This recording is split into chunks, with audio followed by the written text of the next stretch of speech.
اولاد کے حق میں آئے تو میراث کا پہلے مالک تو تلاش کرنا پڑے گا کہ اس میراث کا مالک کون ہے۔ اللہ نے یہ تو کہہ دیا کہ جنت متقین کے لیے ہے۔ اب بھائی وارث ہے نا، پرہیزگار وارث ہے، نمازی نہیں، روزے دار نہیں، حاجی نہیں، زکاتی نہیں۔ اگر سب کے لیے جنت کہہ دیتا تو 73 فرقوں کو دینا پڑتی۔ اللہ نے کہا صاحبان تقویٰ کے لیے جنت ہے، تو جنت کے وارث تو متقین ہیں۔ تو کہا پھر اس کا مالک کون ہوگا؟ کیا خلیفہ ہوگا؟ کیا صحابی ہوگا؟ کیا امیر المومنین ہوگا؟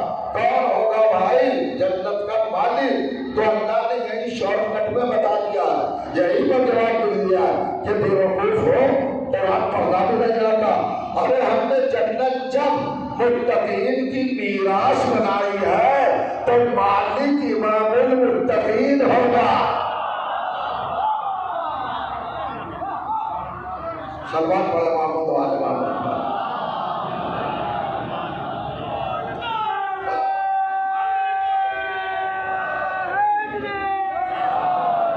اس طرح سیدھی سے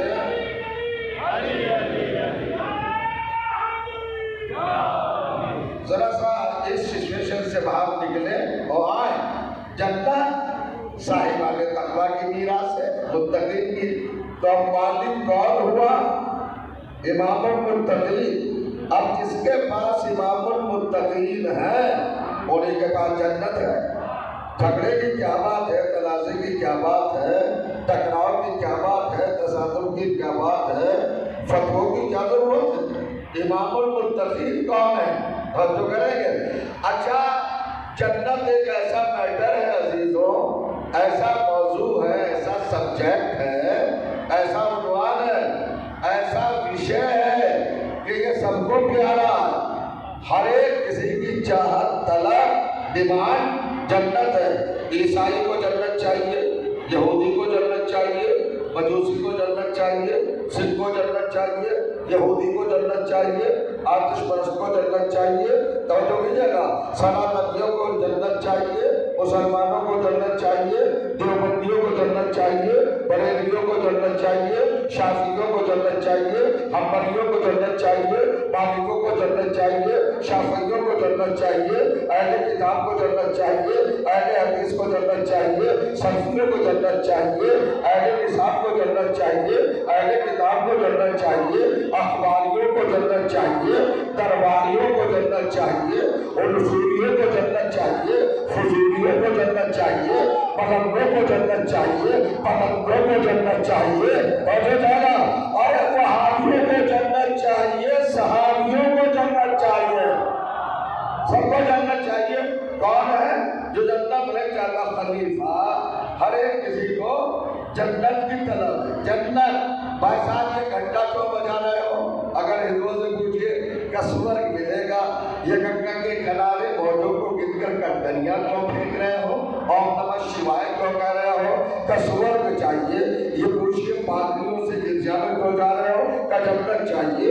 عیسائیوں سے پوچھئے آپ چرچ میں کیوں جا رہے ہو؟ جنت چاہیے۔ دیوبندیوں سے پوچھئے دارالعلوم کیوں جا رہے ہو؟ جنت چاہیے۔ بریلویوں سے پوچھئے بریلی کیوں جا رہے ہیں؟ جنت چاہیے۔ لوگوں سے پوچھو جنت کیوں چاہیے؟ جنت چاہیے، جنت چاہیے۔ آگے بھائی ہندو مسلمان آپ مجھ سے سوال کریں گے کہ ان مجلسوں کا فائدہ کیا ہے؟ تو فائدہ یہ ہے کہ جس سوال نے سب کو پریشان کیا اسی منزل پر آپ مطمئن ہیں۔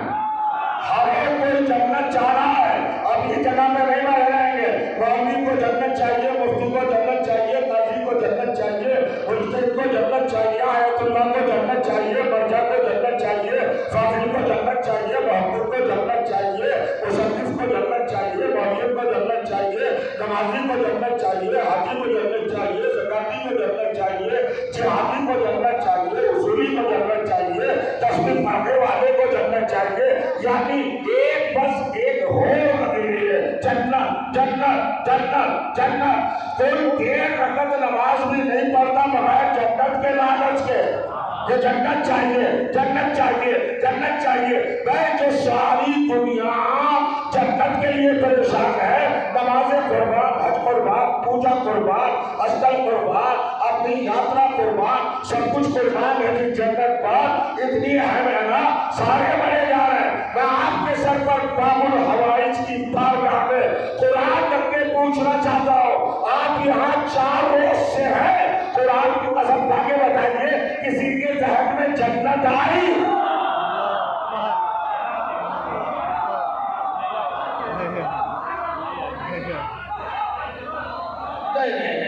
نہیں، آپ پنچایت میں نہیں بیٹھے ہیں، آپ باب الحوائج کی درگاہ میں۔ سیدھا سادہ سوال ہے، جنت ہی چاہیے نا سب کو؟ ارے بھیا مسجد کے دروازے میں جا کے کھڑے ہو جائیے، جنت جنت جنت۔ چچا آ رہے ہیں، صبح کی نماز ہوئی، 1.5 گھنٹہ سوئے تھے، مؤذن نے کہا حی علی الصلاۃ، قسم کھاتے ہوئے چچا اٹھے، نیند کو پوری ہوئی نہیں، لحاظ کو ایک طرف پھینکا اور مسجد کی طرف چلے۔ ہم نے دروازے پوچھا چچا یہ زحمت کیوں نماز کے لیے؟ اللہ راضی ہوگا، جنت ملے گی، ہر ایک کوئی جنت کے لیے ہے۔ آپ 73 فرقوں میں سے کسی فرقے کے نمازی کو چیک کرنے کے لیے دروازے جنت پہ کھڑے ہو کر یہ سوال قائم کرے کہ آپ نماز کیوں پڑھ رہے ہیں، تو جواب ایک ہی آئے گا، جنت کے لیے، جنت کے لیے، جنت کے لیے۔ اور دروازے کے بغرے کے باب الداخلہ پر روڈ پہ کھڑے ہو جائیے، ایک ایک آگے والے سے پوچھئے کیوں آ رہے ہو، کیوں آ رہے ہو، کیوں آ رہے ہو، کیوں آ رہے ہو، کیوں آ رہے ہو؟ اگر ایک بھی کہہ دے جنت کے لیے آ رہا ہوں تو میں اپنا مذہب بدل دوں، توجہ کیجیے گا۔ اب دونوں میں کیا فرق ہے؟ ایک 72 فرقے کے نمازیوں اور 5 کے عزاداروں سے، سرکار والائز کے وفاداروں سے آنکھیں نہ ملانا، مقابلہ نہ کرنا، تم میں اور ان میں فرق ہے۔ تم مسجد میں آ رہے ہو جنت کے لیے، یہ مجلس میں آ رہا ہے خاتون جنت کے لیے۔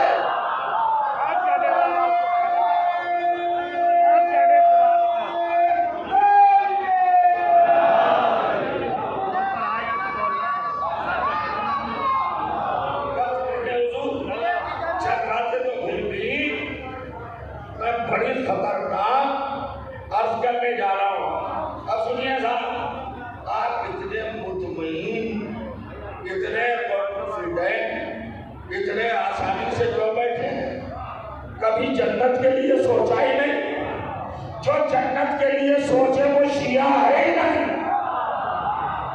وہ تو کہیے گا یہاں جنت کی ٹینشن نہیں ہے، یہاں جنت کی ہیڈک نہیں ہے، یا جنت کی طلب نہیں ہے، توجہ کیجیے گا۔ اب آپ مجھے جواب دیں بھائی، آپ کو جنت کی طلب کیوں نہیں؟ آپ کو جنت کی خواہش کیوں نہیں؟ آپ کو جنت کی تمنا کیوں نہیں؟ بس آتا ہوں، جان گئے ہوں گے صاحب، تو اب ایک قرآن کا نظریہ پیش کر رہا ہوں جو آپ حیرت میں پڑ جائیں گے۔ اصل میں شیعوں کے پیش نظر اللہ کی کتاب ہے، وہ جنت کو کوئی اہمیت دیتے ہی نہیں، کوئی امپورٹنسی دیتے ہی نہیں۔ کیسی بات کر رہے ہیں؟ ساری دنیا تو جنت میں بڑی مٹی جا رہی ہے، اور شیعہ اتنے بے نیاز ہو گئے، اتنے سپیریئر ہو گئے، اتنے بلند ہو گئے کہ انہیں جنت کی پرواہ نہیں۔ ارے سمجھا کیجئے، شیعہ کا مطلب ہوتا ہے عقل والا، شعور والا، وژڈم والا، خرد والا۔ پاگل اور بیوقوف کو شیعہ نہیں کہتے ہیں، عقل مند کو شیعہ کہتے ہیں۔ کہ یہ شیعہ جنت کے لیے تو نہیں سوچتے؟ جاگا ہے نا؟ اور بھائی تعجب نہیں ہے کیا؟ میں ابھی تک حیرت کریٹ نہیں کر پایا ہوں، اتنی اہم ہے جنت کہ ہر ایک کوئی مر مٹ رہا ہے جنت کو، اور شیعہ ہاتھ پہ ہاتھ باندھے ہوئے مضبوط سے بیٹھے ہیں، کوئی میٹر ہی نہیں جنت۔ میں نے پوچھا شیعوں سے، عزاداروں سے، بھائی تمہیں جنت نہیں چاہیے؟ جنت کے لیے پریشان نہیں ہو؟ کہا جنت کے لیے پریشان نہیں تو دلیل تو دو، ثبوت تو دو، پروف تو دو، سند تو دو، ہمیں بتاؤ تو جنت کے لیے کیوں نہیں چاہتے؟ اندر سے نکلنا ہوگا جو جملہ کہنا چاہ رہا ہوں۔ شیعوں کا جواب آیا، ارے اس جنت کے لیے کیا سوچے جس میں کتا تک جا سکتا ہو۔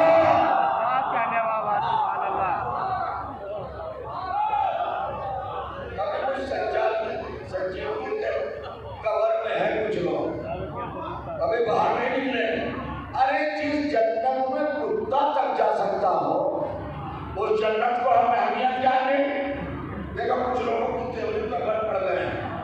میں نے بتایا نا جنت کی قیمت ہماری نظر میں اتنی ہے بس جس میں کتا نہیں چلا جائے ہوگا یہ کہا آپ نے تو کیا کہا قرآن کو بنا دوں اصحاب کہف کو برف بردوش کر دوں سورہ کہف کو ہلائٹ کر دوں تو جو کہیے گا سورہ کہف 18واں سورہ 18ویں آیت توجہ جانا اس میں لکھا ہے وَقَلْبُهُ بَاسِطٌ ذِرَاعَیْہِ بِالْوَصِیلِ اصحاب کہف کا کتا اصحاب کہف کی غار پر اپنے دونوں ہاتھ کھولے ہوئے بیٹھا ہوا ہے اطاعت میں حفاظت میں نہیں سمجھا آپ نے ایک پروردگار یہ کتا کیوں جنت میں جائے گا کہ یہ کتا نہیں ہے یہ صاحب شعور ہے اس نے مسلمانوں کو بتایا پھوٹا ہوا ہے کیسے بیٹھا ہے غار کے دروازے پر ہاتھ پھیلائے ہوئے باسط کا مطلب ہے کھولے ہوئے کھولے ہوئے کھولے ہوئے کھولے ہوئے ہاتھ کھولے ہوئے بیٹھا جو بیٹھا رہ جائے گا نا وہ شروع کرے گا اپنے اوپر قرآن نے مہر لگائی یہ اصحاب کہف کا کتا اس لیے جنت میں جائے گا کہ ہاتھ کھولے بیٹھا ہے ارے قرآن پڑھ کے سمجھ میں نہیں آیا کہ کتا تو سمجھ گیا کہ ہاتھ کھولے جاتے ہیں باندھے نہیں جاتے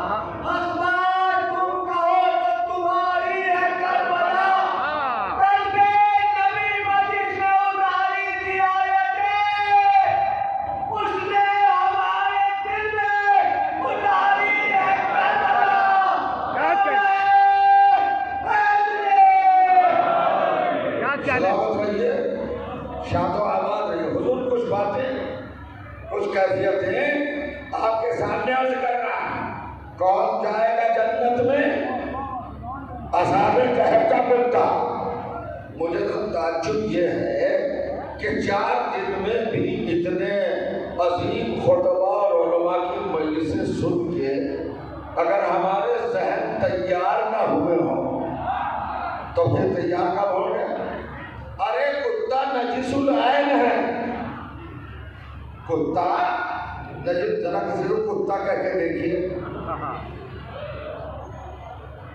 آپ پر راشن کھانے لے کے چڑھ جائے گا اگر کتا کہہ دیا کتا نجس العین ہے نا جی ہاں بالکل نجس العین کا کنسپٹ کا تصور کیا جس کو دنیا کی کوئی چیز پاک نہ کر سکے اور ایسا کتا چلا جا رہا ہے جنت میں یہ ان چرواہوں کا گڈریوں کا کتا تھا یہ اصحاب کہف کا کتا نہیں تھا چرواہوں کا کتا تھا مگر اس نے اصحاب کہف کے ساتھ وفاداری کی ہے تو اللہ نے کہا جنت میں جائے گا اصحاب کہف نے پتھر مارے ڈھیلے مارے کنکریاں ماری لاٹھی دکھائی ڈنڈا دکھایا مگر یہ بھاگ کے گیا نہیں یہ ساتھ لگا رہا نہیں سمجھے چرواہوں کا پلا ہوا تھا مگر اصحاب کہف کے بھگانے پر بھی نہیں بھاگا اصحاب کہف نے نہیں کھلایا تھا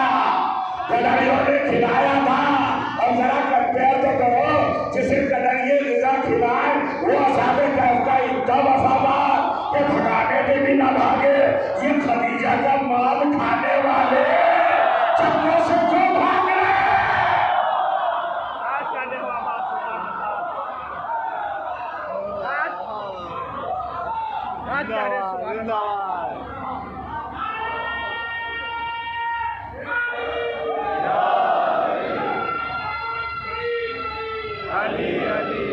جزاک اللہ وقت لگے اور کریے گا ایک راز بتانے چلاؤ خدا کے قسم چھومو گے یہ ہے روح قرآن دیکھیے